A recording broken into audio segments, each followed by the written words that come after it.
Waalaikumsalam. Kami susuri lembaran sirahmu, pahit getir perjuanganmu, membawa cahaya kebenaran. Engkau taburkan pengorbananmu untuk umatmu yang tercinta, biar terbaksa tempuh derita, cekalnya hatimu menempuh ranjaunya.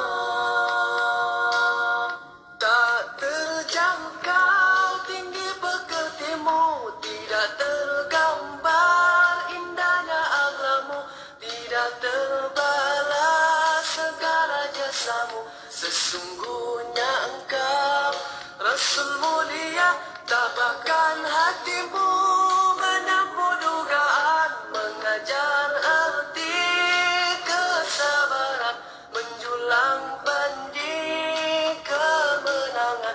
Terukir namamu di dalam Al-Quran, Rasulullah, kami umatmu, walau tak pernah melihat wajahmu, kami cuba mengingatimu, dan kami cuba mengamal sunnahmu. Kami sambung perjuanganmu, walau kami dicaci dihina, tapi kami tak pernah kecewa. Allah dan Rasul sebagai pembela.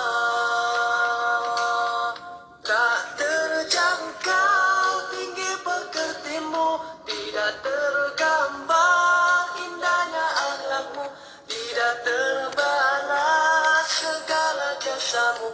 Sesungguhnya Bismillahirrahmanirrahim. Alhamdulillah, thumma alhamdulillah. Syukur pada Allah Subhanahu wa taala. Mari sama-sama kita mulakan dengan Ummul Kitab Al-Fatihah. A'udzu billahi minasyaitonir rajim. Bismillahirrahmanirrahim. Alhamdulillahi rabbil alamin. Ar-Rahmanir Rahim. Maliki yaumiddin. Iyyaka na'budu wa iyyaka nasta'in. Ihdinas siratal mustaqim. Siratal ladzina an'amta 'alaihim ghairil maghdubi 'alaihim waladdallin. Bismillahirrahmanirrahim. Alhamdulillahi rabbil alamin. Wassalatu wassalamu ala ashrafil anbiya'i wal mursalin wa ala alihi wa ashabihi ajma'in.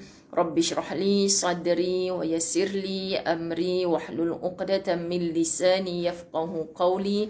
Rabbi yassir wa la tu'assir ya karim. Rabbi zidni ilma warzuqni fahma. Assalamualaikum warahmatullahi wabarakatuh. Alhamdulillah, summa alhamdulillah. Syukur yang setinggi-tingginya kepada Allah Subhanahu wa taala, dengan izin dan limpah kurnianya dapat kita bersama-sama dalam page Facebook Surau Al-Hidayah Bandar Tasik Puteri. Jadi tahniah kepada pengerusi surau, kepada seluruh ahli jawatan kuasa yang bersungguh-sungguh untuk mengadakan, mengimarahkan hari kelahiran baginda Nabi Muhammad sallallahu alaihi wasallam pada tanggal 12 Rabiul Awal ini dengan majlis ilmu. Majlis ilmu yang disukai oleh baginda Nabi sallallahu alaihi wasallam. Qul in kuntum tuhibbunallaha fattabi'uni yuhibbukumullah wa yaghfir lakum dzunubakum. Kalau benarlah kamu ini cinta akan Allah, fattabi'uni, maka ikutlah akan daku. Daku itu siapa? Itulah baginda Nabi Muhammad sallallahu alaihi wasallam. Jadi nak mengikut Nabi, kena kenal sungguh-sungguh Nabi Muhammad sallallahu alaihi wasallam, kekasih Allah. apa yang disukai, apa yang Nabi sallallahu alaihi wasallam tak suka. Kita tak pernah bertemu dengan baginda Nabi Muhammad sallallahu alaihi wasallam. Tetapi muslimin muslimat yang dirahmati Allah, Quran datang, kalamullah, kata-kata Allah lengkap dalam 30 juzuk Al-Quran. Hadis Nabi sallallahu alaihi wasallam, kita tak bertemu dengan baginda, berulang kali menunaikan ibadah umrah, hanya menangis di dalam raudhah rindu akan cinta kita kepada Nabi sallallahu alaihi wasallam. Kita berada di bawah Qubbatul Hadra, di bawah kubah hijau, meyakini bahawa jasad tubuh Nabi sallallahu alaihi wasallam yang mulia hanya berbaring, ditidurkan, direhatkan penuh kenikmatan oleh Allah di bawahnya. Tapi kita tetap tak boleh bertemu, apatah lagi di alam nyata, di alam mimpi pun sukarnya insan hina penuh dosa seperti kita ini ingin bertemu dengan kekasih Allah. Namun orang beriman meyakini bahawa orang yang hidup ini pasti akan mati. Dan mati itu jualah sebenarnya adalah satu landasan, satu pintu gerbang bagaimana untuk kita bertemu dengan Allah Rabbul Jalil. Apabila kita bertemu dengan Allah Subhanahu Wa Taala, bukan mudah-mudah sahaja untuk kita melintasi titian sirat, untuk kita lepas dengan segala soal jawab di mahsyar Allah Subhanahu Wa Taala. Kecuali siapa mereka itu adalah orang-orang yang dipimpin oleh Allah Subhanahu Wa Taala, hatinya tunduk cinta kepada Nabi sallallahu alaihi wasallam. Apa sahaja yang dilakukan, apa sahaja yang dipertontonkan, apa sahaja yang dipercakapkan oleh baginda Nabi sallallahu alaihi wasallam, ini lahir sebagai hadis, sebagai sunnah yang harus kita perjuangkan. Sebelum kita menyebarkan kepada orang lain, kita tepuk dada, tanya iman kita. Sudah betul-betul ke kita mengikut apa yang kata Allah tadi? Mengajar Muhammad sallallahu alaihi wasallam, fattabi'uni, ikutlah akan daku. Jadi orang yang suka mengikut Nabi sallallahu alaihi wasallam, orang yang suka cinta akan ilmu, dia tak seronok kalau ilmu ini, muslimin muslimat dirahmati Allah, hinggap kepada dirinya sendiri. Tak seronok kan? Menggambarkan syurga Allah Subhanahu Wa Taala sepertinya luasnya langit dan bumi. Masya Allah. Kita bertanya-tanya bagaimana ya kedudukan ahli syurga itu yang penuh dengan kenikmatan, yang tidak ada lagi keluh kesah seperti mana dunia yang penuh dengan ujian. Ini adalah medan ujian, lepas satu ujian, satu ujian. Kita mengharapkan muslimin muslimat dirahmati Allah, tempoh hari kita dah hampir bahkan telah sifar angka COVID-19. Tiba-tiba pada hari ini kita sedang melalui gelombang yang ketiga. Sangat menakutkan, dahsyat. Bahkan sahabat-sahabat yang Ustazah kasihi, muslimin muslimat, sekarang ini ahli karyah Desa Puteri sendiri sedang dalam keadaan resah jiwanya. Maka percayalah muslimin muslimat dirahmati Allah, di mana pun kita duduk, di mana pun kita berada, kita masih berbumbungkan langit Allah, kita masih berpijak di bumi yang nyata ini, kita belum lagi dimatikan oleh Allah. Maka selagi mana belum datangnya ajal, fa iza jaa ajaluhum la yastakhiruna sa'ah wa la yastaqdimun. Apabila Allah kata datang akan ajal itu, kita nak minta cepat satu saat tak boleh, nak minta lambat satu saat pun tak boleh. Maka kita kena hadap saat datangnya ajal itu. Sudah bersiap sediakah kita? Kesilapan kita hari ini mendepani COVID. Ustazah diberi amanah oleh pengurusan Surau Desa Puteri, Surau Al-Hidayah, untuk membincangkan tentang COVID-19 ini, hikmah atau musibah. Masya Allah, kenal pasti dulu apakah hikmah, apakah musibah. Kerana kalau kita nampak COVID-19 ini sebagai hikmah, maka itulah yang terhasil kepada kita. Positif sentiasa, hikmah yang akan datang. Tetapi muslimin muslimat dirahmati Allah, kalau kita memandang COVID-19 ini sebagai musibah, maka kita tidak nampak perkara yang baik datang dalam kehidupan kita.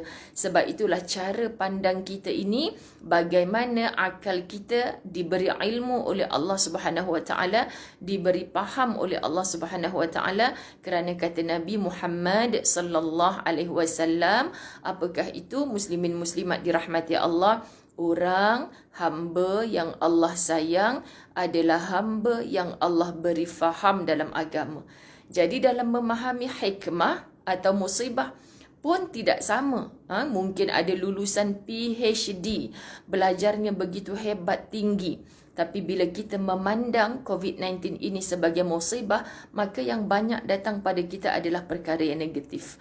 Kalau kita pandang sebagai hikmah, Masya Allah, muslimin muslimat dirahmati Allah, percayalah, kita akan berlapang dada. Alam nashrah laka sadrak wa wada'na anka wizrak. Kita akan menundukkan pandangan kita penuh tawaduk kepada siapa yang menghantarkan COVID-19 itu, kepada Allah Subhanahu Wa Taala. Sebab itu kalau ditanya hikmah atau musibah, Ustazah, jawapannya ada pada diri kita sendiri.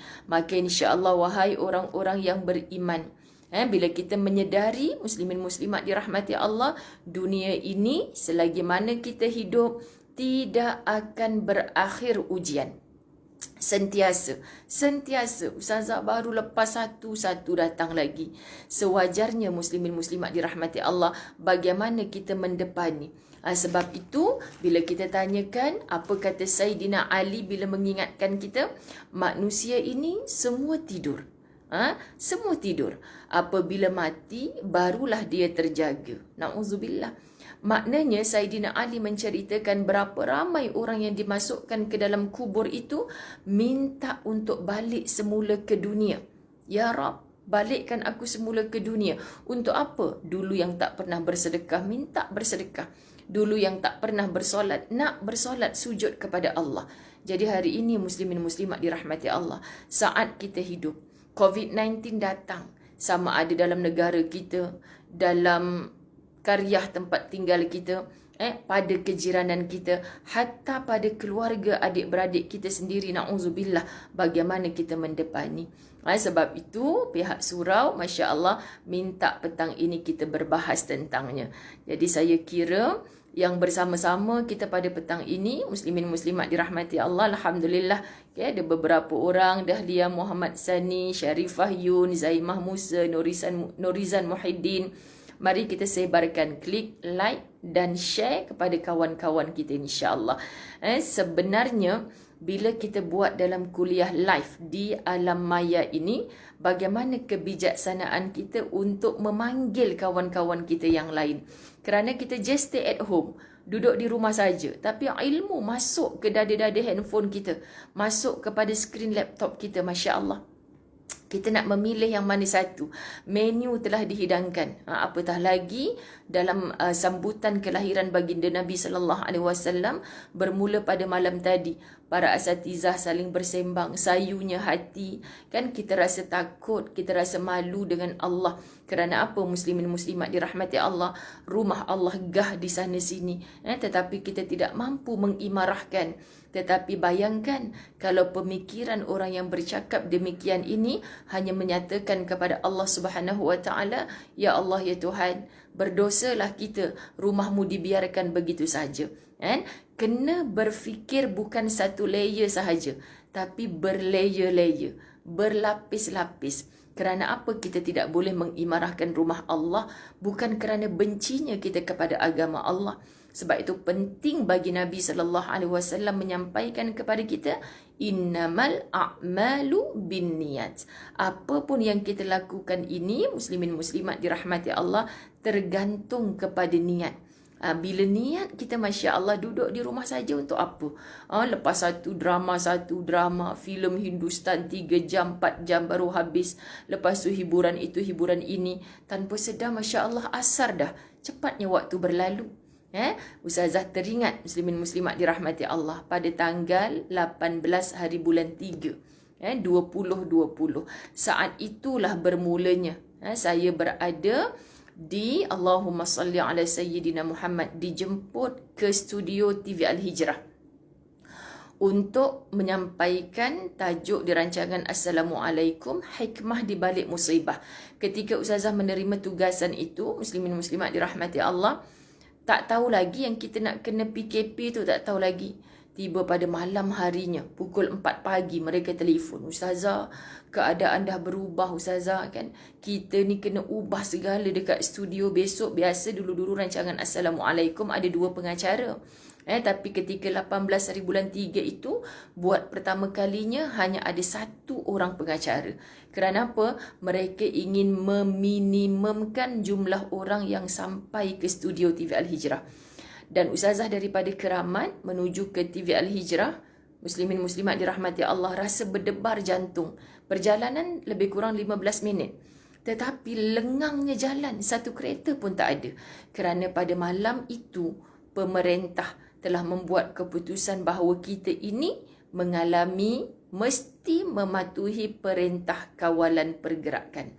Jadi ustazah ke studio TV Al-Hijrah pada pagi itu membicarakan tentang hikmah di balik musibah. Dan lama dah di mana-mana pada hari ini orang berbicara tentang Maulidur Rasul, tetapi surau Al-Hidayah Desa Puteri mengajak ustazah berbicara tentang COVID-19, hikmah ataupun musibah. Jadi kita nak bicara tentang apa sebenarnya? Sebab itu pertemuan kita pada petang ini, Masya Allah, muslimin muslimat dirahmati Allah, betulkan niat kita dulu. Lapangkan dada kita. Perbaiki cara fikir kita. Kerana apa? Muslimin muslimat, COVID-19 ini suka atau tidak, di negara kita sendiri secara rasminya bermula 18 hari bulan 3 itu, hari ini telah sampai kepada hari yang ke-228. Muslimin muslimat dirahmati Allah, Masya Allah. Kita seperti mimpi, tak percaya melalui perkara ini. Benarlah kata Allah dalam Al-Quran, la yukallifullah nafsan illa wus'aha.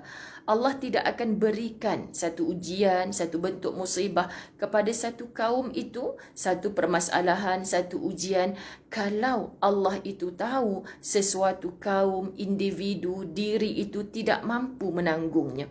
Jadi yang Allah beri, ustazah ketika 18 hari bulan 3, Ustaz Azwan, suami saya menghantar ke studio Al-Hijrah, muslimin muslimat dirahmati Allah, kami terus dapat WhatsApp daripada Saudi.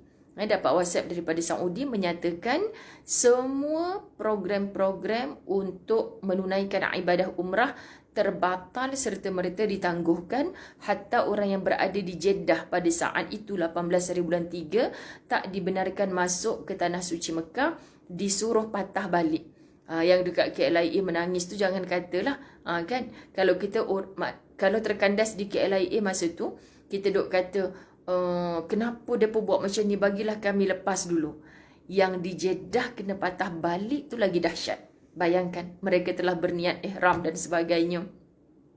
Jadi, muslimin muslimat dirahmati Allah, ustazah menyebutkan saat itu, ustaz dapat berita daripada Saudi pembatalan sebab grup kami ada yang akan terbang pada bulan 3 tersebut dalam 20 hari bulan begitu. Jadi ustaz kata tak apa, kita tenang-tenang saja. Mungkin sebab masa itu kita menerima notis untuk 14 hari. Kan, saya masih terkenang peristiwa itu. 14 hari. Kita kadang-kadang 14 hari macam mana? Alah, orang lelaki fikir apa? Alah, 14 hari je. InsyaAllah, lepas ni kembali okey. Saya mengenangkan muslimin muslimat, rupa-rupanya saat itu telah tertulis di Lauh Mahfuz bukan 14 hari. Maka sampai ke hari ini kita telah melalui gelombang yang ketiga.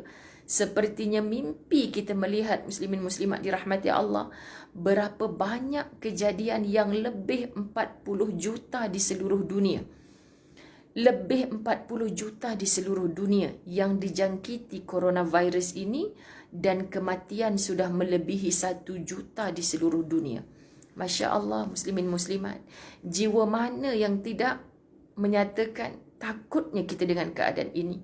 Jadi nombor 1, ustazah mengajak hari ini yang diuji Allah, yang keluarganya telah kembali ke rahmatullah, yang keluarganya baru disahkan positif, yang keluarganya dijangkiti, yang keluarganya dibawa oleh van-van ambulan pergi ke hospital, di kuarantin. Kita tak boleh memimpin tangan mereka, tak boleh menziarah, hantar makanan kepada mereka.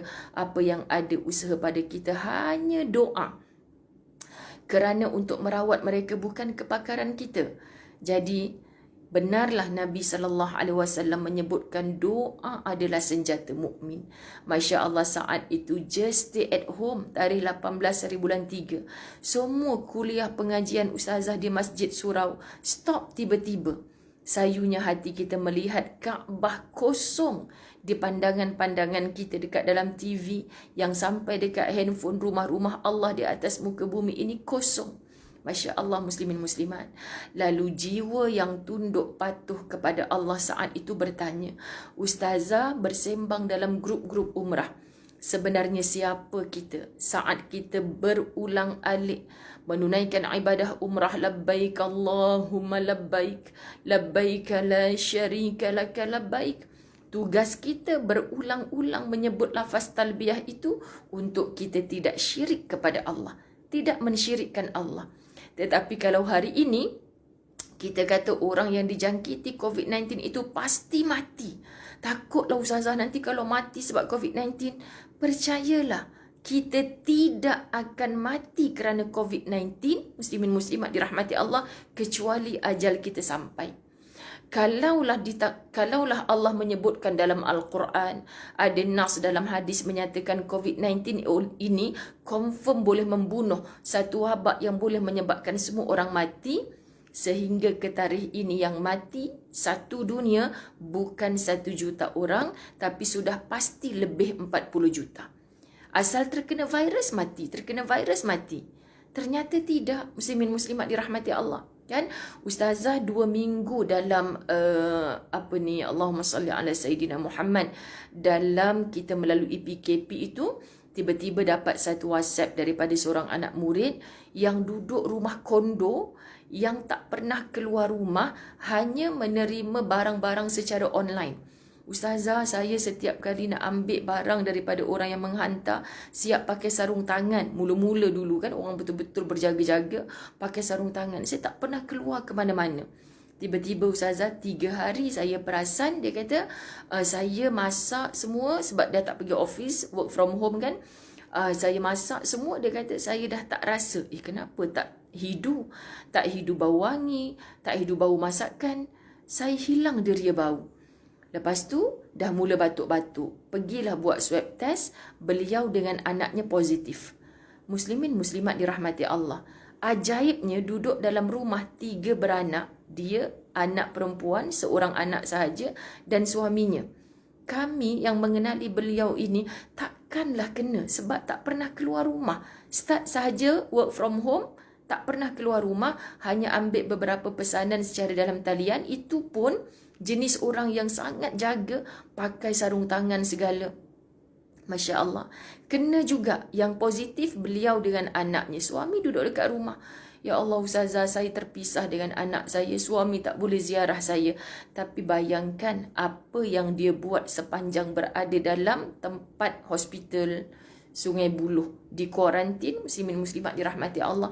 Berwhatsapp dengan saya saban waktu. Apa lagi yang saya nak buat Ustazah? Bertanya-tanya, bermuhasabah akan diri. Masya Allah, positifnya manusia ini, muslimin muslimat dirahmati Allah, hari yang ke-12 keluar sebagai orang yang bebas negatif daripada COVID-19. Jadi Ustazah sebutkan apa yang amalan akak, apa yang akak buat dalam tempoh 12 hari, tak sampai pun 14 hari di kuarantin. Sebab 2 kali test Ustazah masa dekat hospital tu, tengok-tengok negatif. Jadi yang kali kedua tu dah negatif, doktor suruh saya balik. Sampai sekarang sihat walafiat. Anaknya sampai sekarang sihat walafiat. Ternyata sepanjang 12 hari berada di hospital, dia menangis bercerita dengan saya, muslimin muslimat dirahmati Allah. Dia hanya mencari siapa dirinya di sisi Allah. Siapa dirinya di sisi Allah. Sebab itu, bila bertanya COVID-19 ni sebenarnya musibah ataupun hikmah. Ustazah, orang bergaji besar puluhan ribu, Masya Allah, muslimin muslimat, selama ini sibuk dengan kerjanya. 12 hari saya di kuarantin Ustazah. Saya rasa kalau saya mati dalam tempoh itu, insya Allah syurga. Masya Allah, muslimin muslimat. Kerana tidak ada malam tanpa qiyamul lail. Menangis dalam setiap solatnya. Aku tak boleh minta tolong dengan siapa lagi kecuali engkau. Ternyata bila kita diuji dengan coronavirus, pergantungan kita kepada Allah jadi makin kuat luar biasa. Masya Allah, muslimin muslimat dirahmati Allah. mengingatkan, ustazah selalu mengajar dalam kelas tentang surah Al-Ikhlas, Qul huwallahu ahad. Katakanlah bahawa Allah itu esa, yakni tunggal, Allahus samad. Allah jua tempat kita bersandar, tempat memohon segala hajat, tempat kita bermunajat. Masya Allah, muslimin muslimat dirahmati Allah. Lam yalid wa lam yulad, tidak beranak dan tidak diperanakkan. Walam yakul lahu kufuwan ahad, dan tidak ada sekufu pun. Allah itu tunggal, tak boleh disamakan dengan sesiapa pun. Maksud muslimin muslimat dirahmati Allah, kita nak menyatakan coronavirus itu Tuhan ke? La. Sebab tidak mungkin menyamai Allah. Walau dia kuat bagaimanapun, tak mungkin menyamai kudrah dan iradah Allah Subhanahu wa taala. Jadi sepanjang di kuarantin, tak minta apa, hanya minta pertolongan Allah. Tanya pada saya, apa lagi ustazah nak amal? Dah habis surah Yasin, surah apa lagi nak baca? Transfer duit dalam akaun dia, muslimin muslimat, lepas satu lepas satu. Masya Allah, saya kata cukup dah nikah. Tak ustazah, saya dah banyak leka, saya dah banyak dapat rezeki daripada Allah, saya terlupa bersedekah. Masya Allah. Bila beliau keluar, saya tanya lagi, apa rahsia muslimin muslimat? Apa yang akak dapat sepanjang? Tak ada apa ustazah. Kadang-kadang kita risau, muslimin muslimat dirahmati Allah, keluarga sayu hati diambil oleh ambulan, dibawa ke hospital, entahkan dia balik, entahkan tidak selepas ini. Masya Allah, kesayangan ustazah, serahkan kepada Allah sungguh-sungguh. Tidak akan berlaku satu-satu perkara tanpa izin Allah. Confirm. Ini keyakinan dalam hati kita, tidak akan berlaku satu perkara tanpa izin Allah. Jadi kalau Allah Subhanahu wa taala menyatakan kepada kita yang coronavirus ini adalah makhluk daripada Allah, bukan khalik. Khalik ini, pencipta, adalah Allah. Yang dicipta selain daripada kita, tumbuh-tumbuhan, binatang, Allah juga mencipta coronavirus. Bila kita yakin coronavirus adalah makhluk yang hidup, maka dia sama dengan kita.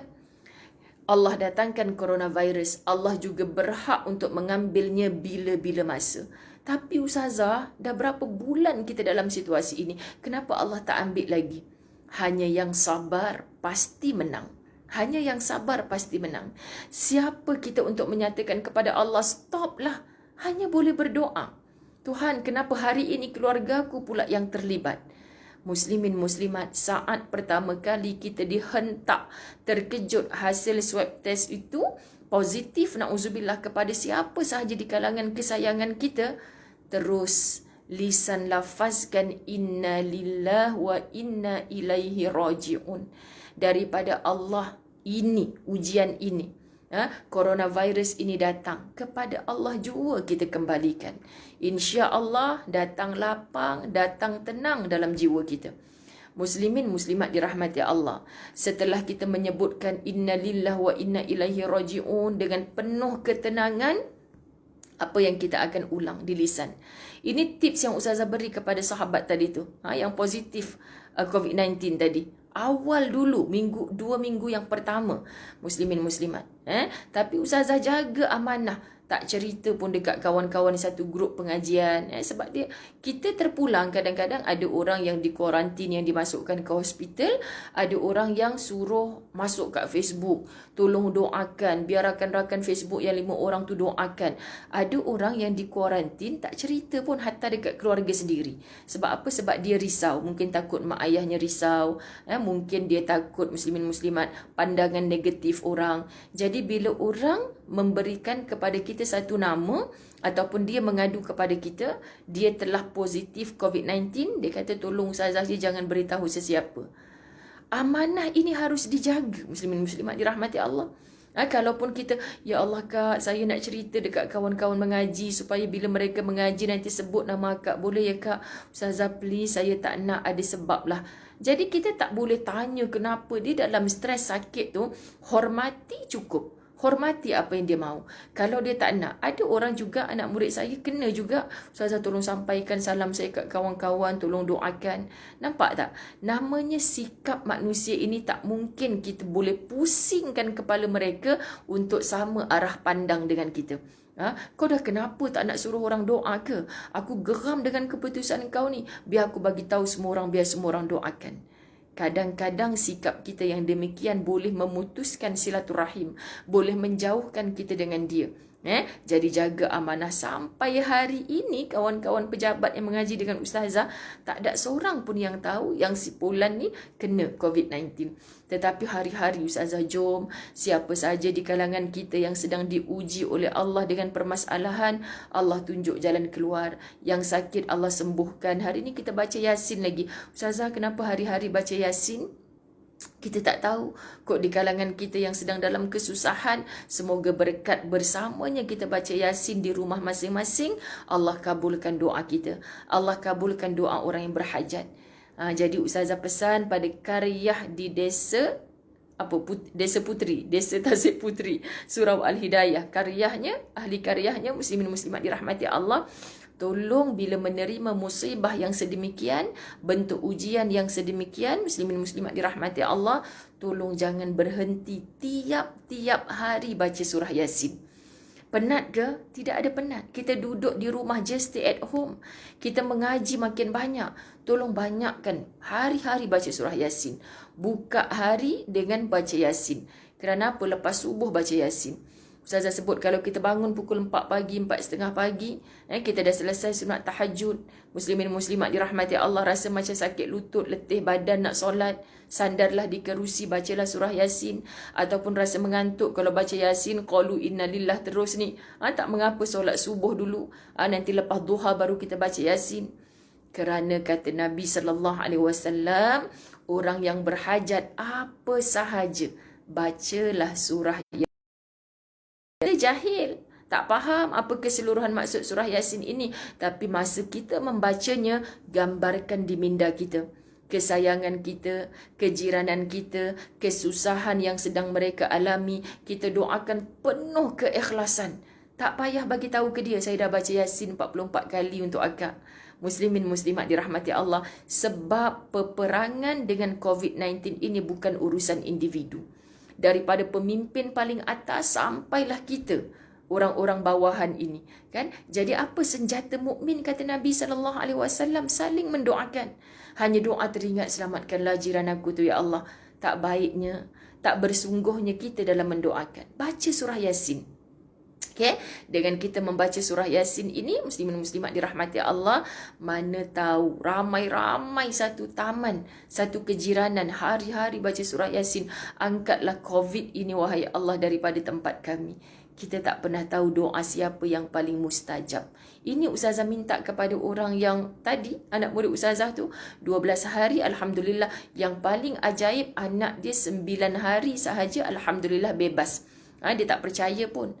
Suaminya, bapaknya sambut dekat hospital untuk bawa balik. Negatif dah COVID-19. Jadi Masya Allah muslimin muslimat. Ustazah, saya takut sebab diviralkan. Orang yang dah mula dicabut alat bantuan pernafasan. Lepas tu memang kita dah tak boleh jumpa. Allah. Ustazah melalui muslimin muslimat pada tanggal 5 April kematian sahabat almarhumah Ustazah Syadia Abbas. Bukan sebab COVID-19, tapi Allah takdirkan beliau meninggal kerana sesak nafas. Memang ada penyakit asma daripada kecil, kan? Jadi disebabkan meninggalnya pada musim COVID-19, apa kesayuan hati kami, hanya 10 orang daripada ahli keluarga boleh datang uruskan jenazah. Bayangkan anak muridnya yang ramai, kawan-kawannya di kalangan para asatizah tak boleh mendatangi mereka, tak boleh mendatangi melihat akan jenazah, tak boleh memberi penghormatan yang terakhir. Kami menangis dalam grup para ustazah. Muslimin muslimat dirahmati Allah. Namun kita tidak matikan, hanya menangis dalam grup, bercakap macam ni, apa prosedur yang sampai jadi tak boleh nak pergi ziarah dia, bukannya COVID-19. Marilah kita memikirkan mangsa COVID jauh lebih dahsyat. Keluarganya tak boleh menghantar ke perkuburan. Jenazahnya hanya ditayamumkan. Muslimin muslimat dirahmati Allah. Cuba saat ini kita berpandangan, ya Allah, patutlah ulama membahaskan mereka ni diangkat sebagai seorang yang syahid di sisi Allah. Kerana apa muslimin muslimat dirahmati Allah? Kerana mereka tak pernah minta, keluarganya tak pernah menjangka sihat walafiat, tiba-tiba mereka yang positif. Saat itu tidak ada pertalian yang sangat kukuh mencantumkan kita dengan Allah kecuali kalimah La ilaha illallah Muhammadur Rasulullah. Tidak ada Tuhan yang disembah selain Allah, Nabi Muhammad pesuruh Allah. Banyakkan wahai ahli keluarga yang kita risau, ada ahli keluarga kejiranan kita yang sedang dikuarantin, yang sedang positif, entahkan hidup, entahkan mati. Datang je rasa mati kot sebab dia ada ada penyakit kronik, muslimin muslimat. Datang je rasa gentar, risau, resah, takut, muslimin muslimat. Terus ubah kepada doa. Tak, ya Allah, walaupun dia ada kencing manis, walaupun dia dah berusia, insya-Allah, positif sentiasa. Bila kita positif, akal kita bermain-main dengan satu perkara yang positif, ia akan diangkat ke atas oleh Allah menjadi satu doa, maka doa ini akan mengkebawahkan sangkaan-sangkaan negatif tadi. Muslimin muslimat dirahmati Allah. Sebab itu jangan kita bercakap bersangka-sangka buruk dengan Allah. Hanya saling memberi peringatan. Jangan kongsi dalam grup-grup taman, muslimin muslimat dirahmati Allah. Rasanya ni mati nanti kan. Sebab tengok dulu dekat dalam TV surat khabar. Tolong stop segala sharing yang menyebabkan keluarganya membaca, muslimin muslimat, video-video, suara-suara. Kan banyak orang share suara orang sakit yang ni ada dekat ICU, Ustazah. Yang ni keluarga dia share dekat taman kami. Tolong sebagai admin dalam grup, stop. Dengan tegasnya, tolong jangan share supaya keluarga-keluarganya tidak datang rasa kebimbangan. Saling memberi kebaikan. Kalaupun mereka tidak laporkan keluarga telah dibawa oleh ambulan ke hospital, muslimin muslimat, kita tak payah datang bertanya-tanya. Kalau mereka tidak bersedia, tetapi datangi mereka dalam keadaan yang bercakap yang baik-baik, supaya insya-Allah akan menatijahkan situasi yang baik. Muslimin muslimat dirahmati Allah. Bila kita bertanya kan tentang apa sebenarnya rahsia Allah menghantarkan musibah kepada kita ini, muslimin muslimat, tak lain tak bukan jawapannya adalah kerana ujian. Sebab Nabi SAW pernah menyebutkan, apa yang Allah beri kepada orang beriman ini semuanya baik, semuanya baik. Takjubnya Nabi melihat orang beriman apabila diberi musibah, dia bersabar atas musibah itu. Apabila diberi ujian, dia bersyukur. Maka tidak ada satu keadaan yang meresahkan jiwanya. Sebab itu, muslimin muslimat dirahmati Allah, kita tengok dalam suratul Baqarah ayat 273. A'udzu billahi minasyaitonir rajim. Lil fuqara'il ladzina uhsiru fi sabilillah لا يستطيعون ضربا في الأرض يحسبهم الجاهل أغنياء من التعفف تعرفهم بسيماهم لا يسألون الناس إلحافا. Bagi fakir miskin yang telah menentukan dirinya pada jalan Allah, yang tidak berupaya mencari rezeki di muka bumi, mereka itu disangka kaya oleh orang yang tidak mengetahui keadaannya kerana mereka menahan diri daripada meminta-minta. Engkau mengenali mereka dengan sifat-sifat dan keadaan mereka.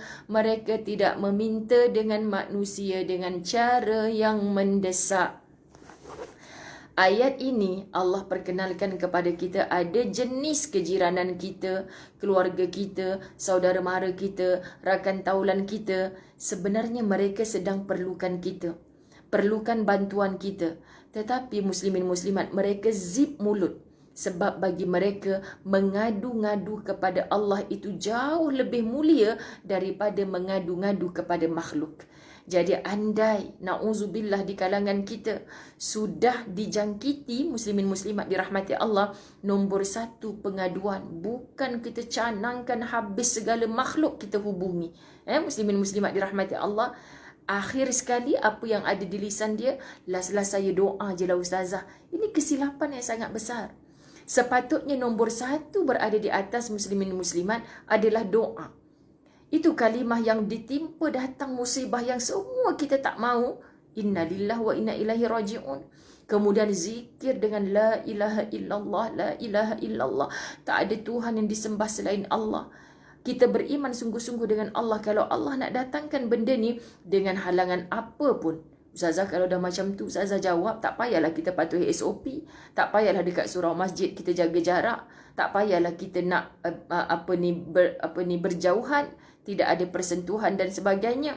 Tak payahlah kita nak pakai tutup muka separuh. Tak, muslimin muslimat. Sebab di sana ada lagi hadis Nabi SAW, ayat-ayat Allah yang menyatakan jangan campakkan dirimu kepada kebinasaan. Bila kita sebutkan jangan campakkan dirimu kepada kebinasaan, jadi jangan sengaja keluar berada di khalayak yang ramai, bersentuh-sentuhan kita tanpa memakai topeng muka. Kita sengaja nak mencabar KKM, betul ke? Sedangkan kita tidak pernah mengkaji, tidak pernah melihat bagaimana halusnya makhluk yang bernama corona ini bekerja, menjangkiti orang lain dalam keadaan yang bagaimana. Quran menjelaskan, tak tahu satu perkara, tanyakan kepada ahlinya. Dalam bab COVID-19, ahlinya bukan Perdana Menteri, ahlinya bukan Mufti Menteri Agama, ahlinya adalah Kementerian Kesihatan Malaysia. Jadi apabila KKM meletakkan syarat kepada kita demikian, orang yang sakit tak boleh diziarahi, kita nak menangis macam mana lagi?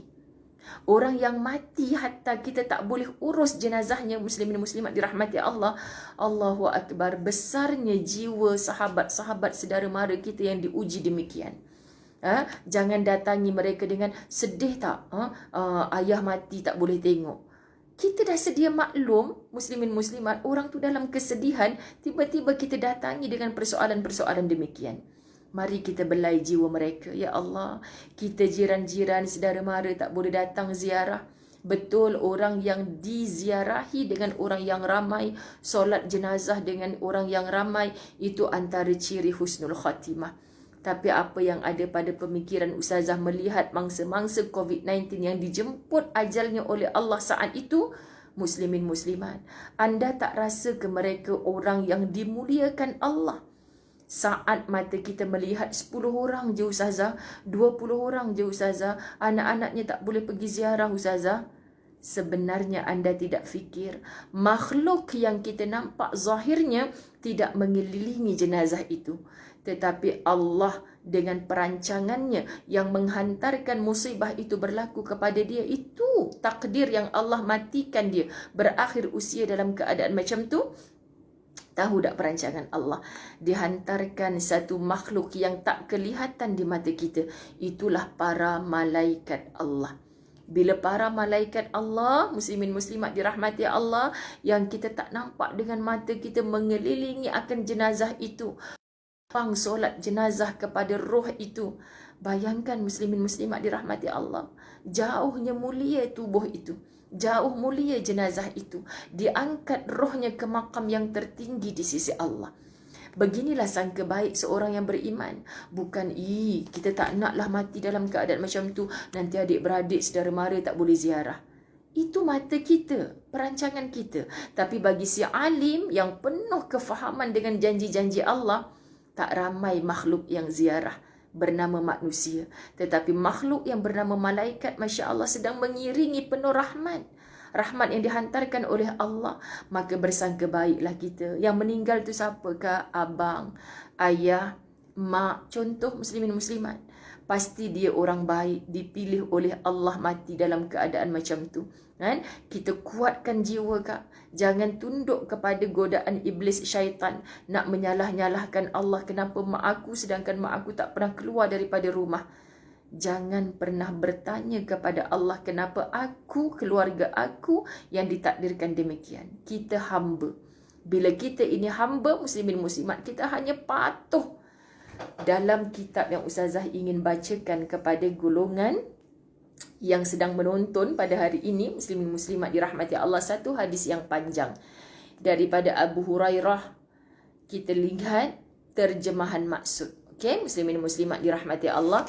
Apa sahaja dalam keadaan kita dijangkiti wabak, dalam keadaan kita menerima penyakit, okey, muslimat dirahmati Allah, tidak ada manusia yang mampu mengelakkan diri daripada penyakit.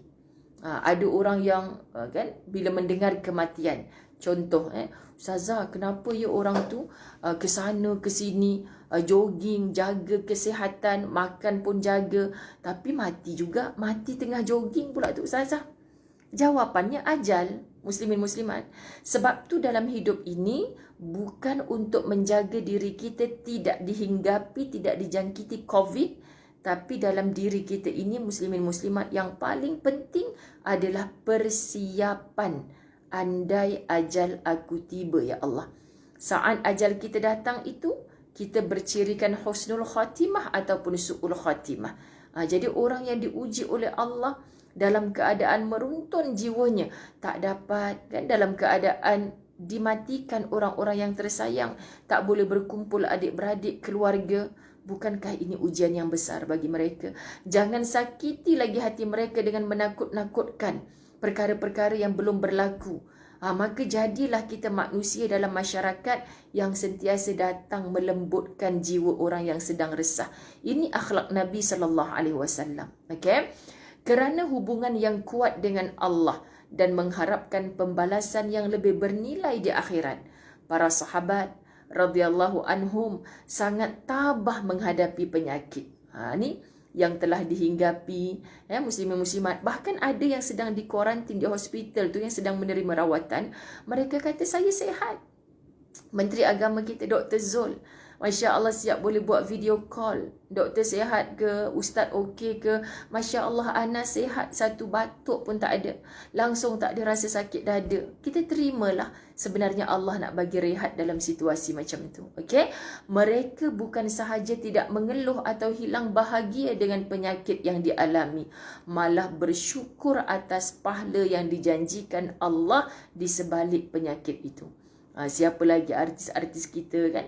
Pernah bila diviralkan, muslimin muslimat dirahmati Allah, kan, terkena, Ustazah, Masya Allah, saya duduk dalam kelompok yang dekat hospital, duduk solat berjemaah, mendengar mereka bernasyid, berzikir, saban waktu lepas solat. Sejuknya jiwa saya, sedangkan rumah saya sendiri tidak pernah melakukannya.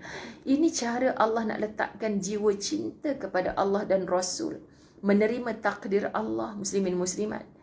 Kata Nabi sallallahu alaihi wasallam, "Ara'aita hadhihi al-amrad allati tusibuna ma lana biha?" Qala kaffarat. Qala Ubay, wa in qultu?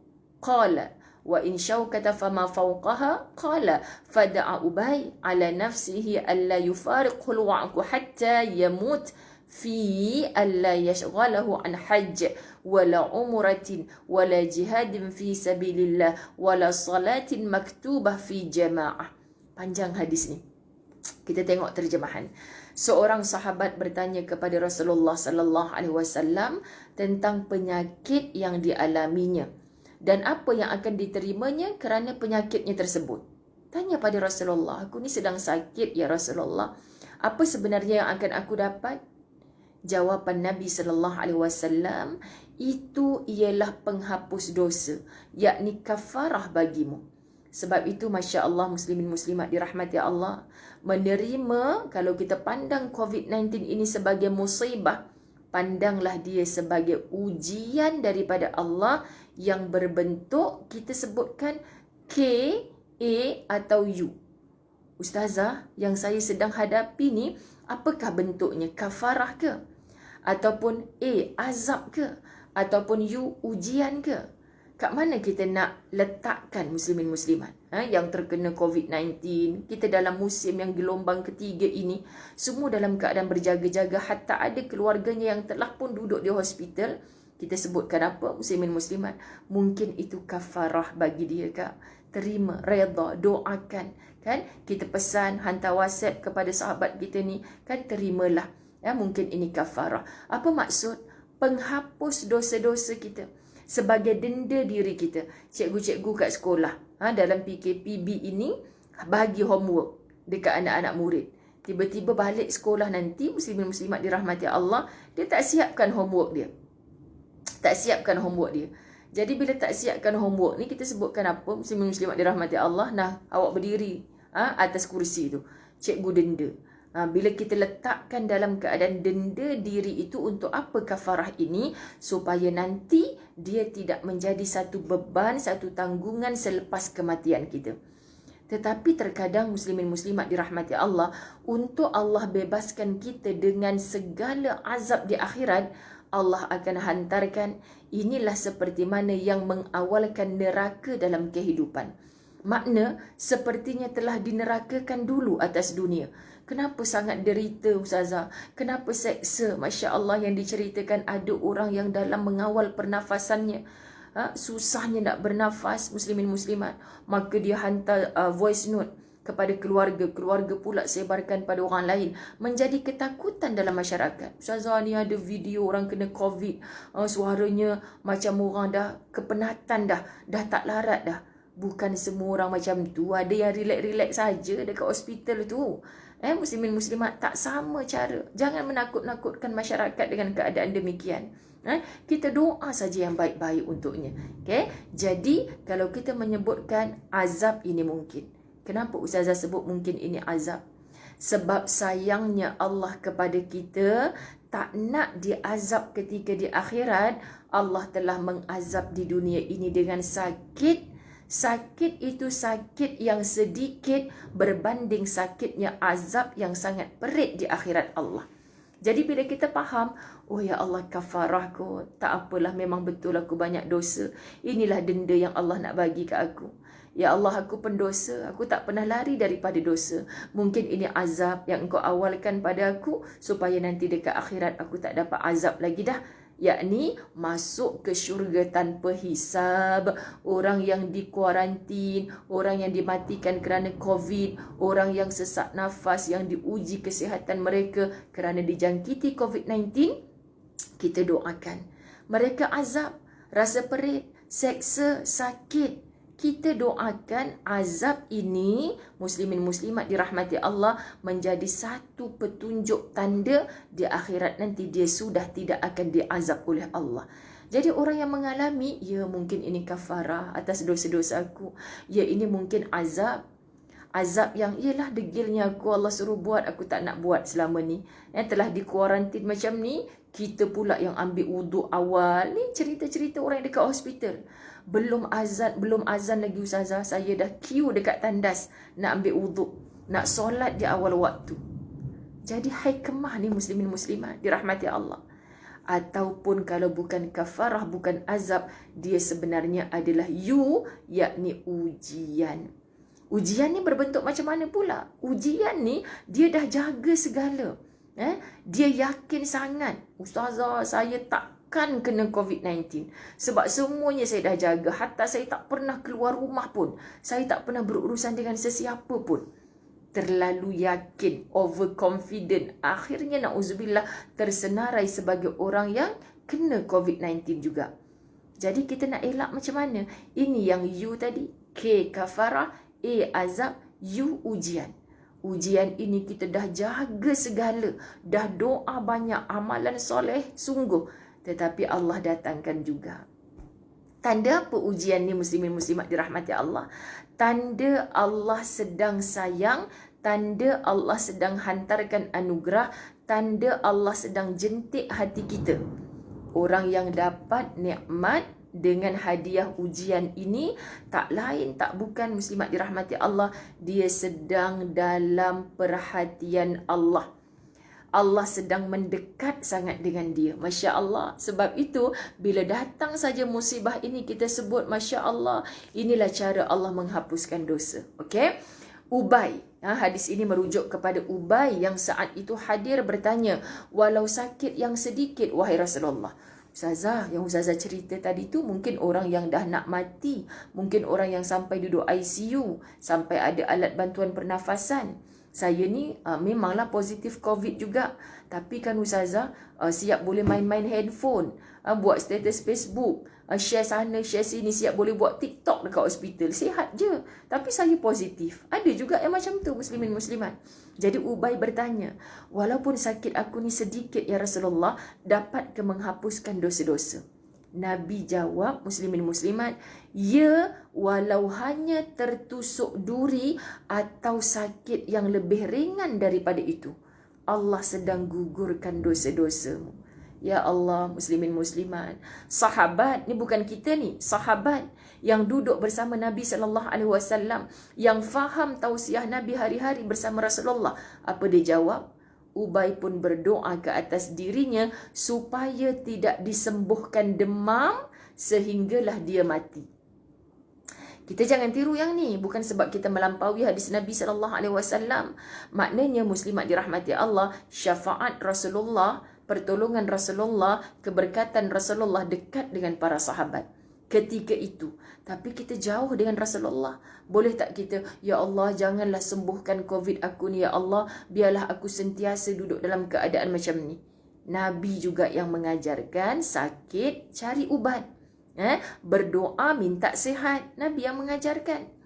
Tetapi janganlah demam ini menghalangnya daripada melaksanakan haji, umrah, jihad di jalan Allah dan solat fardu secara berjemaah. Itu bezanya sahabat dengan kita. Habis tu awak tak sakit sangat, positif COVID, duduk ke hospital. Lepas tu apa je yang awak buat? Itulah Ustazah, lepas satu TV ada Ustazah, lepas satu drama. Lepas tu saya minta mak saya top upkan duit handphone. Duduklah dekat hospital tu, relax saja, tak ada buat kerja apa. Macam mana nak disayang Allah? Sedangkan Ubay dalam sakit minta kepada Allah Subhanahu Wa Taala nak mati dalam sakitnya itu, tetapi dalam keadaan yang tidak disembuhkan masih berfikir tentang hajinya, masih berfikir tentang umrah yang nak dilakukan, masih berfikir untuk jihad di jalan Allah, masih berfikir untuk solat fardu berjemaah. Sebab itu awal-awal COVID dulu, muslimin muslimat dirahmati Allah, saya terkedu dengan seorang hamba Allah yang dia bila macam doktor bagi tahu dia nak pasangkan alat bantuan pernafasan kepada dia, seolah-olahnya macam dah tak ada harapan lah ketika itu, awal-awal COVID dulu kan. Ini berita dia. Jadi muslimin muslimat dirahmati Allah, sebelum doktor pasangkan alat bantuan pernafasan, dia sedar elok, cuma dia macam susah nak bernafas. Lalu apa dia sebut kepada isterinya? Cerita ni sampai pada Ustazah. Ustazah, suami saya suruh transfer 10,000 kat sana, 10,000 kat sini. Semua duit dia buat infak. Dia buat sedekah. Dia kata minta Allah gugurkan dosa-dosa dia. Abang dah lama sangat tak bersedekah, rezeki kita melempah ruah. Sebab itu tadi nasihat Ustazah, selain daripada Yasin setiap hari, tolong diamalkan solawat tafrijiyah. Solawat tafrijiyah, panjang solawat ini. Kalau tak jumpa, Google solawat tafrijiyah, atau juga dinamakan solawat nariyah. Baca sentiasa. Berapa kali Ustazah? Kalau tanya Ustazah, muslimat dirahmati Allah, setiap kali kita membacanya 444 kali. Lembik kita. Jadi dah tak mampu buat yang tu, buat semampu. Infinity, tak terkira. Kerana apa, muslimin muslimat dirahmati Allah? Kita mengharapkan syafaat daripada selawat tafrijiyah yang kita baca untuk diberi sihat. Lagi apa Ustazah pesan kepada anak murid Ustazah yang positif COVID tu? Kak, orang tua masih ada Ustazah, tolong hubungi mereka dan minta doa, kerana doa mak ayah saja. Sebab itu secara peribadi bagi Ustazah muslimat dirahmati Allah, kenapa kita nak malu kalau keluarga kita siapa sahaja yang sedang positif COVID-19, lalu kita kata. Ini sedihnya dalam masyarakat. Kerana apa? Orang jadi takut nak beritahu, muslimat dirahmati Allah. Dan bijaknya KKM tak pernah bubuh list nama siapa yang terkena, yang meninggal. Mereka tak pernah bocorkan. Sebab fitnah berleluasa. Itu kena COVID tu sebab tak jaga kebersihan lah tu. Itu sebab degil lah tu. Itu sebab tak pernah sembahyang menyembah Allah sesungguhnya lah tu. Kamu siapa untuk menentukan demikian? Kamu tak tahu kejaminan Allah bahawa orang yang diuji Allah sedang disayang oleh Allah. Tahu tak dengan jahatnya mulut kita ni akan menyakitkan. COVID dia kena kuarantin kat hospital tak sakit mana.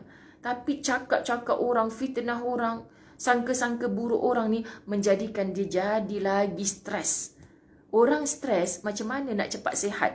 Maka jangan bagi. Sebab tu ada kelompok ketika satu Bilal di Pandan Indah, muslimat dirahmati Allah, punca sebab beliau masa tu ikut tabligh, punca kelompok di situ tu ramai yang kena COVID, muslimat dirahmati Allah.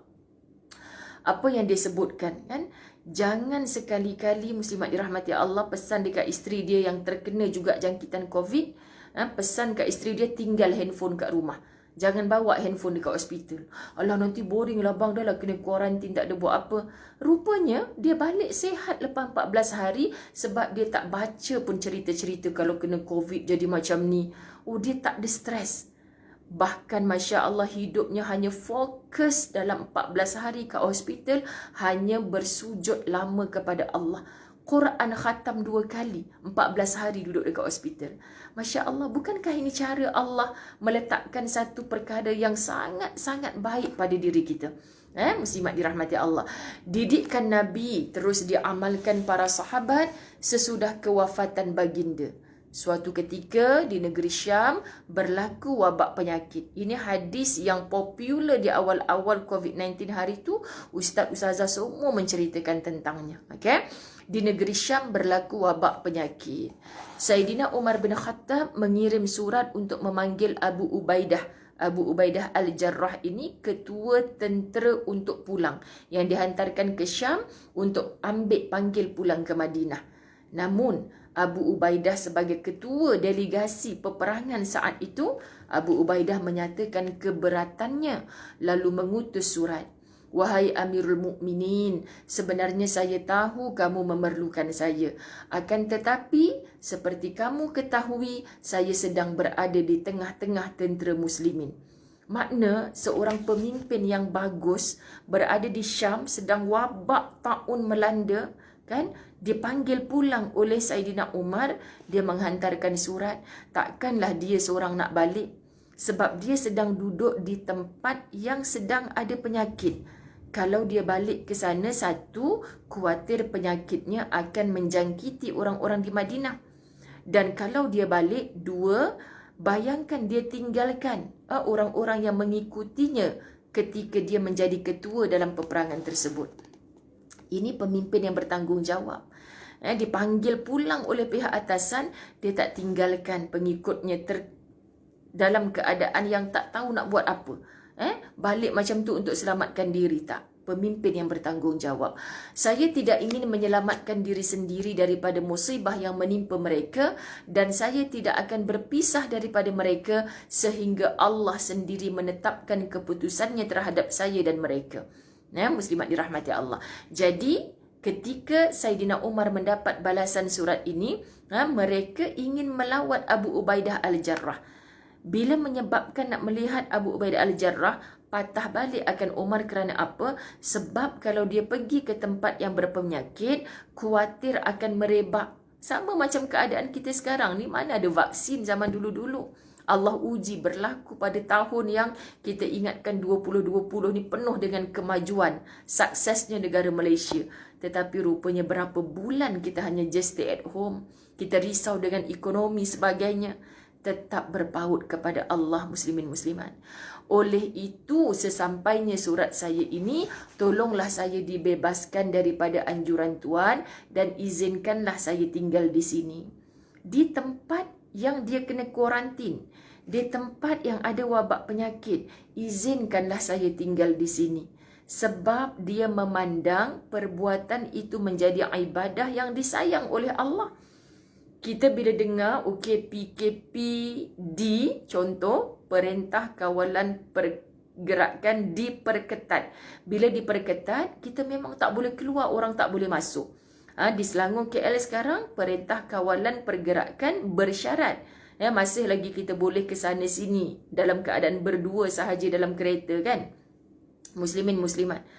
Ramainya orang yang tidak amanah dilaksanakan PKPD lagi 2 hari contoh. Bermula hari ni, besok jalan jam nak keluar daripada tempat dia.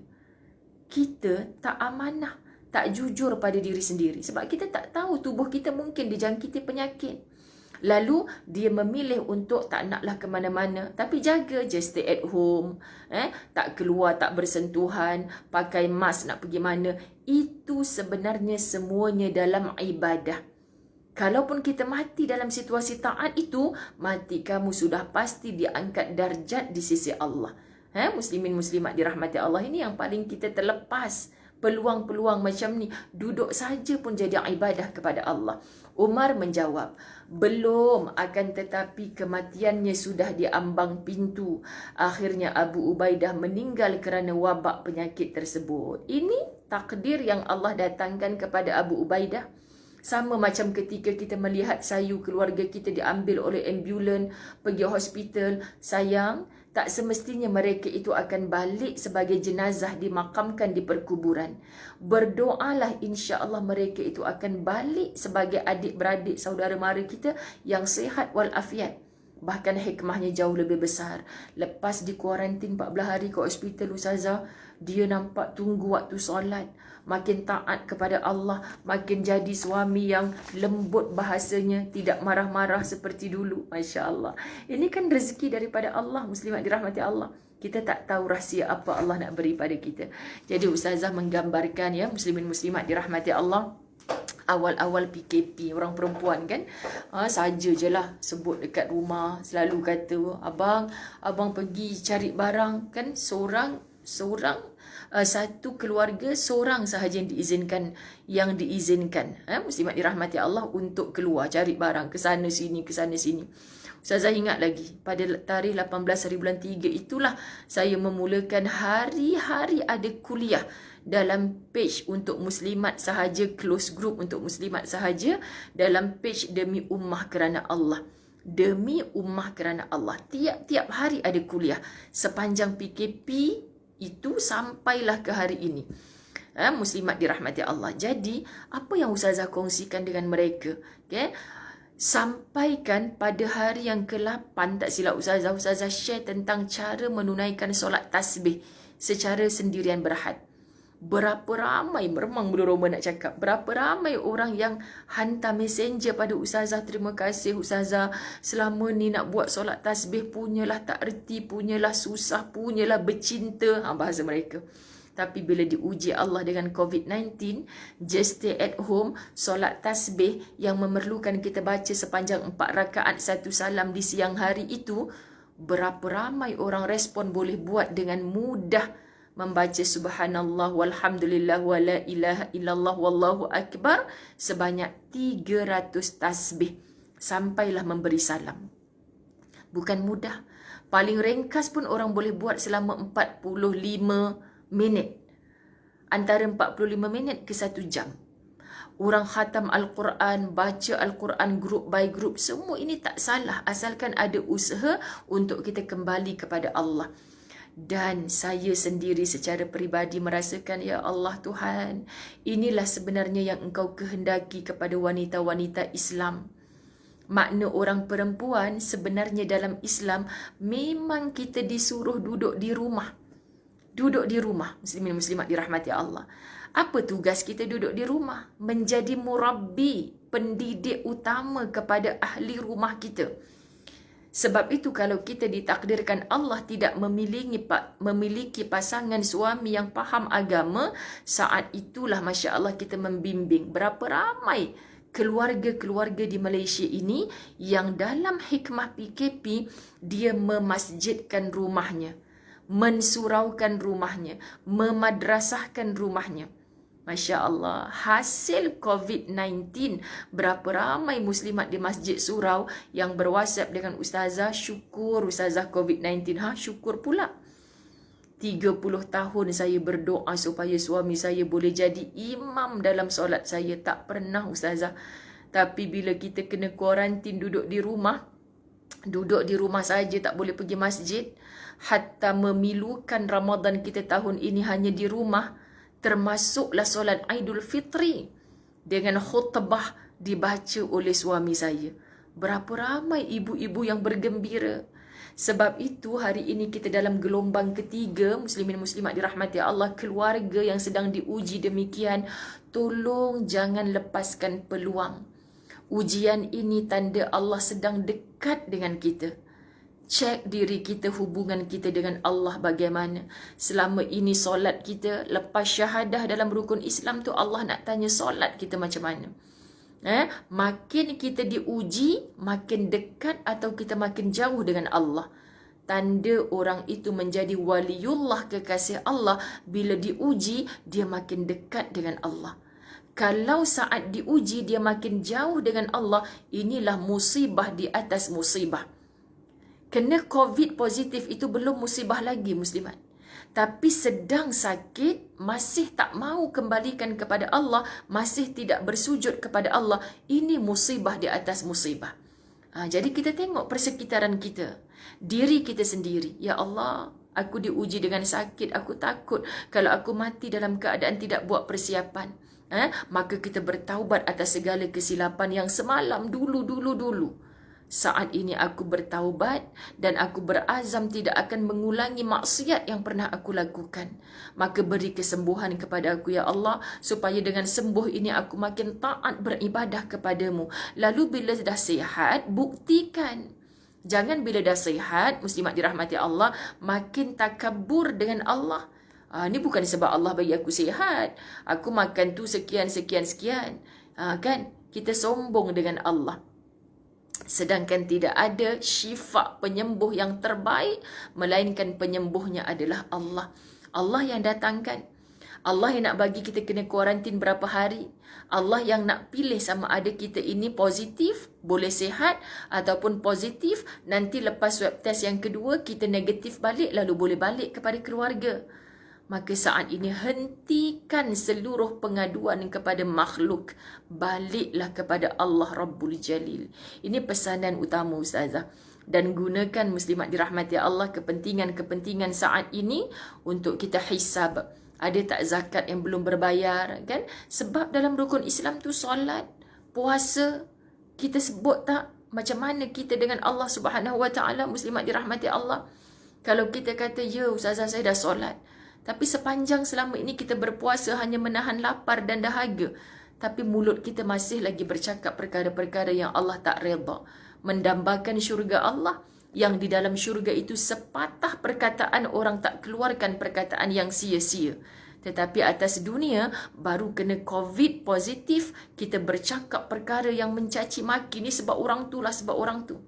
Saya tanya muslimat, dengan caci maki, mencarut-carut, kita tidak mengembalikan kepada Allah, adakah ia membantu untuk kita sihat? Tidak. Ternyata yang Ustazah jumpa lepas di kuarantin, sihat, balik kepada masyarakat yang kebanyakannya ber-PM tepi dengan Ustazah. Ya Allah Ustazah, besarnya hikmah. Saya belajar dalam 14 hari ni, dekat dalam ward saya tu 4 orang sahaja. Rupanya seorang tu Ustazah. Detail dia mengajarkan kepada saya bacaan solat yang betul, yang sempurna. Dan lepas saya kena kuarantin dekat hospital, saya solat dengan lebih yakin. Terasa lebih khusyuk kepada Allah. Nampak hikmah? Muslimat dirahmati Allah. Allahu Akbar. Sebab itu bila ditanya COVID-19 ini hikmah atau musibah, Ustazah Zai sendiri secara peribadi, muslimat dirahmati Allah, tanpa adanya PKP, COVID-19, saya tak pandai nak share ilmu di alam maya. Tak pandai. Tapi Masya Allah sekarang ini, kan hari ini Maulidur Rasul, daripada malam tadi, berapa ramai bukan orang Malaysia saja dapat manfaat, tapi orang dari luar negara juga. Jadi, macam mana boleh tersebarnya dakwah dengan begini luas?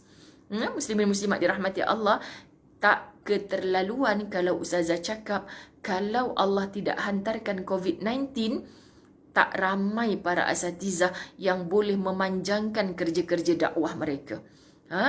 Dulu Ustazah ke sana ke sini menyantuni dalam program-program kebajikan dan sebagainya, kan muslimat dirahmati Allah. Kita duk kata, bolehlah Ustazah nak sampaikan sumbangan, boleh, sebab kita bukan dalam PKPB dan sebagainya. Jadi bila kita sebutkan apa, muslimat dirahmati Allah, hari ini jangan beralasan, ya aku nak sampaikan sumbangan tapi aku tak boleh pergi sana. Dah. Sebab boleh kita lakukan secara online. Itu dia. Sebab itu Ustazah sangat-sangat faham muslimat dirahmati Allah, dalam COVID-19 ini ada orang yang diuji dengan kegawatan ekonomi. Berhenti kerja, bahkan diberhentikan. Syarikat tutup. Ustazah sendiri melalui. Masya Allah, muslimin muslimat dirahmati Allah, dengan travel yang baru start nak naik 2 tahun, suami saya berhenti kerja segala, fokus untuk travel. Bawa umrah ke sana ke sini. Sekarang apa yang ada pada urusan pelancongan dalam negara, luar negara. Tak keterlaluan kalau saya sebutkan, mati terus. Tapi saya sebut dengan suami, saling memujuk, saling memberi kekuatan. Masya Allah. Orang beriman yang hebat ini menerima takdir Allah dengan alhamdulillah ala kulli hal. Jangan mati sebelum ajal. Abang masih hidup kan? CEO travel, apa salahnya turun pangkat? Rendahkan diri kita ni tak bermaksud kita rendah di sisi Allah. Bahkan bila kita tawaduk, ya CEO turun pangkat. Jadi tukang COD, buku-buku yang Ustazah tulis dalam PKP, Ustazah dah buat 2, nak masuk ke 3 buku. Dalam PKP tak boleh berceramah sana sini, Ustazah buat 3 buku, muslimat dirahmati Allah. Tukang hantar buku-buku ni Ustaz. Orang kata, Ustazah, Ustaz yang pergi ke sana sini hantar buku-buku Ustazah. Apa salahnya? Tidak pun merendahkan dia, tidak terhina dia daripada CEO menjadi COD, tukang COD, tak terhina. Bahkan happy ke sana sini. Sebab apa? Memanfaatkan masa. Kita tidak mati sebelum ajal. Ini pesan Ustazah. Belum ajal sampai, kenapa kita nak matikan diri kita? Kecewa Ustazah, isteri saya kena bawa oleh ambulan duduk kat hospital. Kenapa Allah buat saya macam ni padahal saya dah bayar zakat? Siapa kita untuk bertanya kepada Allah? Muslimat, tempuh sahaja hidup ini. Doakan yang duduk dekat hospital, Allah jaga dia. Tak Ustazah, biarlah dia kat rumah, saya tahu nak jaga dia. Kamu 24 jam nak jaga isteri yang sedang sakit, mustahil. Paling kurang larat pun 14 jam. Selebihnya kamu tidur, makan, buang air. Tak menghadap dia semata-mata. Kita jaga anak kita. Tak nak hantar rumah pengasuh, jaga pandang. Pun jatuh juga.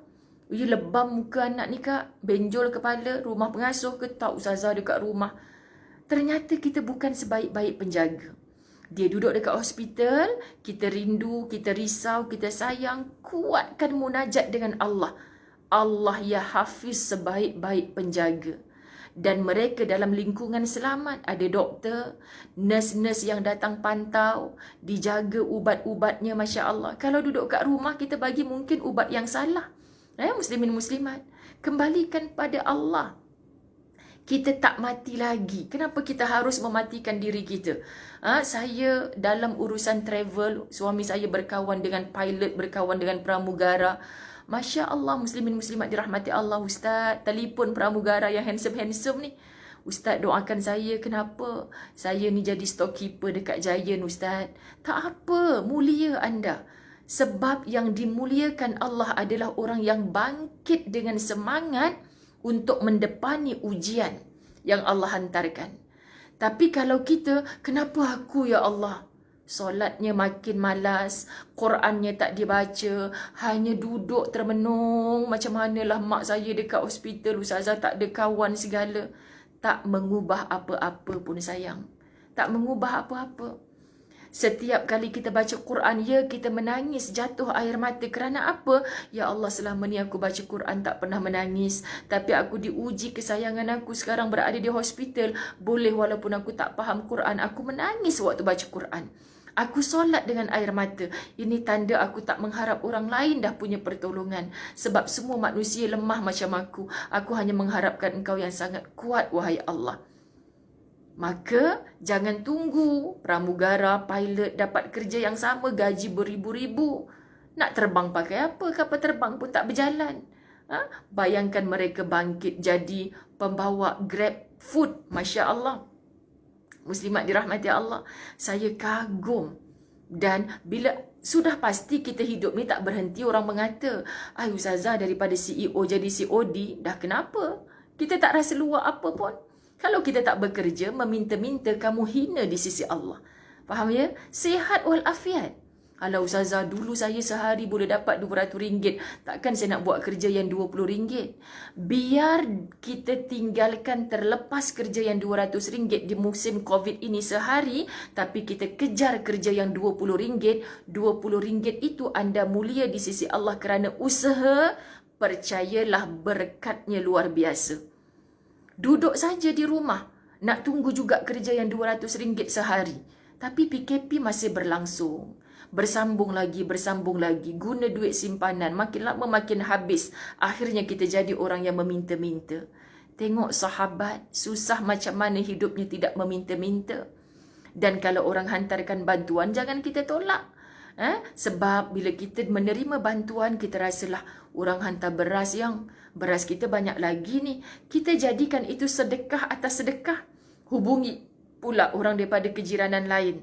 Kan, kat sana ada tak terima bantuan? Tak ada pun. Kat taman kami ni pagi tadi ada, petang NGO lain pula lagi. Tak apa kalau tak ada nanti, kita ambil rana untuk hantar. Jiran saya pun ada 2 kampik beras, saya pun ada. Saya hantar dekat rumah awak tolong agihkan kat jiran-jiran pula. Sedekah atas sedekah. Hidupkan apa sahaja yang boleh menjadi ibadah. Ini semua akan menjadi asbab sakit anda akan dihilangkan, diangkat oleh Allah dan anda akan dimuliakan oleh Allah. Okay? Biasa orang kena buang kerja. Biasa dalam kegawatan ekonomi ini muslimin muslimat, kita tak suka dengan situasi ini. Tapi Allah sedang ada perancangannya. Kita sedang perit, kita sedang sakit. Inna ma'al usri, susah. Jangan pandang yang usri itu. Pandang yusra, kemudahan. Pakej susah ini Allah siapkan dengan pakej kemudahan. Kalau mudah itu kita tak dapat kat dunia, berwawasanlah akhirat. Kita selama ini silap, berwawasan 2020. Kita ingat dah ada kereta terbang, kita ingat negara kita dah maju segala.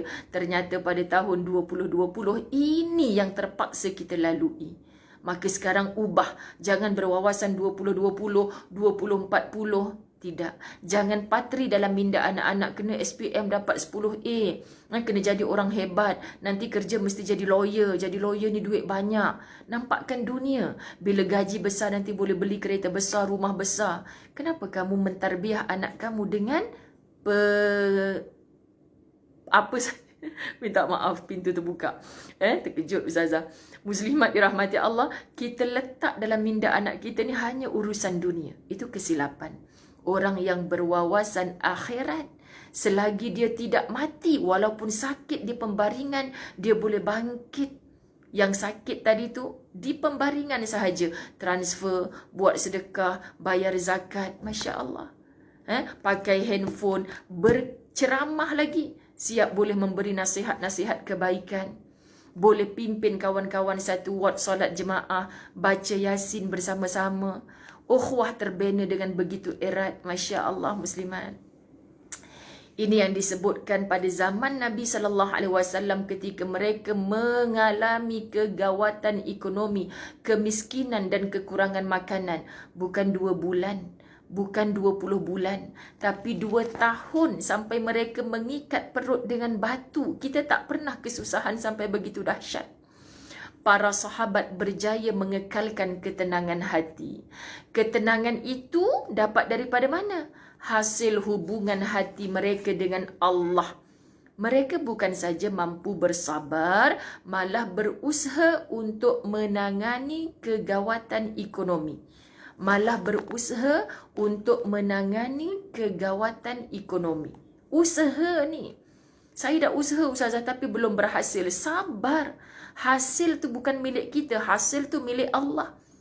Tugas kita apa? Usaha. Masya Allah. Seperkara yang menarik dalam kegawatan ekonomi dan kemiskinan yang mencengkam, mereka juga mampu mempertahankan maruah dan tidak sekali-kali meminta-minta. Inilah karakter dan watak ahli suffah, yakni sekelompok para sahabat yang miskin, tidak ada tempat tinggal. Kita dalam ekonomi yang macam ni masih duduk dalam rumah kita yang selesa. Mereka sampai tak ada tempat tinggal. Keluarga mereka tak ada dah. Dan tempat tinggal mereka hanya di serambi Masjid Nabawi. Ini golongan ahli suffah lebih kurang 400 orang saat itu. Kita tak sampai macam tu. Mereka lah rakyat marhin pada zaman ini. Kan kita rakyat marhin. Mereka itulah golongan yang sering menghadapi kelaparan dan kekurangan, namun bingkas sebagai singa garang apabila diseru untuk berjihad dan amat serius menuntut ilmu semasa aman. Ilmu, rupa-rupanya Allah beri kita rehat seketika. Apa yang berlaku kepada Dr. Zulkifli Al-Bakri apabila dikuarantin positif COVID-19, Masya Allah, boleh siap satu jurnal, menulis artikel-artikel, khatam Quran, Masya Allah. Kita buat apa? Lepas satu movie ke di hujung jari, share lagi benda fitnah yang belum kita tabayun. Hinanya kita di sisi Allah. Rupanya Allah datangkan COVID-19 ini untuk membuat pilihan. Kita nak pandang dia sebagai hikmah atau kita nak pandang dia sebagai musibah.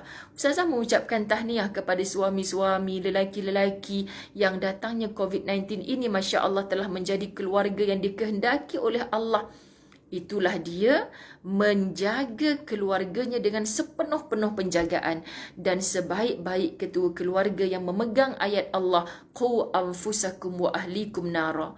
Pelihara diri kamu bukan sahaja daripada COVID-19 itu, tetapi pelihara diri kamu daripada api neraka yang bahan bakarnya daripada batu dan manusia, yang akan dijaga oleh malaikat yang sangat taat perintah Allah. Kalau kata Allah orang yang dihumban dalam neraka itu wajib untuk sengsara, maka tidak ada satu saat pun yang berhenti dari sengsara. Tapi COVID, insya-Allah dengan rawatan yang terbaik daripada staf KKM Malaysia yang sentiasa kita doakan, insya-Allah mereka akan pulang ke rumah kita dengan kesihatan. Jangan terlampau takut sampai kita menjauh dengan Allah. Takut ini dalam agama Allah adalah taqwa yang menyebabkan kita makin takut kepada Allah, makin tunduk kepada perintah Allah, meninggalkan segala larangan Allah. Semoga itulah kita yang sabar pasti menang. Perjuangan ini belum berakhir. Kita sama-sama berperang dengan COVID-19. Kita jaga kita, pasti Allah jaga kita. Ustazah ucapkan yang sakit segera dalam doa ini disembuhkan oleh Allah. Muslimin muslimat yang resah jiwanya diberi ketenangan. Nak dapat tenang itu kita tak boleh transfer hati orang-orang yang tenang kepada hati kita. Nampak ustaz ni tenang sangat. Boleh tak pindahkan hati ustaz kepada saya sekejap? Nanti masukkan hati ustaz pada hati saya nak rasa tenangnya hati ustaz. Tak dapat. Sedangkan iman tak boleh diwarisi. So ketenangan itu nak dapat daripada kita yang berpaut sungguh-sungguh kepada Allah. Sukses, berjaya semua kita selagi mana kita kembalikan semuanya kepada Allah. Salam kasih sayang seluruh ahli karya Surau Al-Hidayah di Desa Puteri. Allah lindungi kita. Allah yang hantarkan COVID-19 ini hidup di sisi Allah. Yang hidup itu pasti mati. Yang tidak akan mati-matinya hanyalah Allah Hayyun Qayyum, kekal hidup, tak akan mati. COVID ini akan mati. Bila? Wallahu a'lam.